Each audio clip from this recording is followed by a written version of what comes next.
நாம் பலரும் அதிகமாக அறியாத சித்தர்கள் வணங்கும் குழந்தை தெய்வமே இந்த வாழையம்மன் ஆவார். இவருக்கு வாழை, வாழையம்மன், வாழைத்தாய், வாளாம்பிகை, அசோக சுந்தரி, பாலா மற்றும் பால திரிபுர சுந்தரி என்று பல பெயர்கள் உள்ளன. அன்னை பராசக்தியின் பல்வேறு ரூபங்களில் ஒன்றே இந்த வாழையம்மன் ஆவார். தமிழ்நாட்டில் வாழ்ந்து கொண்டிருந்த சித்தர்கள் சித்த நிலையை அடைய வேண்டியும் சக்திகளை பெறுவதற்கும் இரகசிய வழிபாடாக இந்த வாழை தெய்வத்தை வணங்கி வந்துள்ளனர்.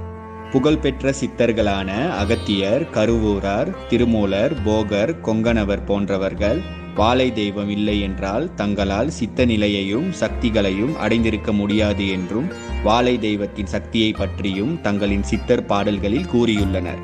9-10 வயது நிரம்பிய பெண் குழந்தையே இந்த வாழையம்மன் ஆவார். மொத்தத்தில் இந்த வாழையம்மன் வழிபாடு என்பது சிறு பெண் குழந்தை வழிபாடே ஆகும்.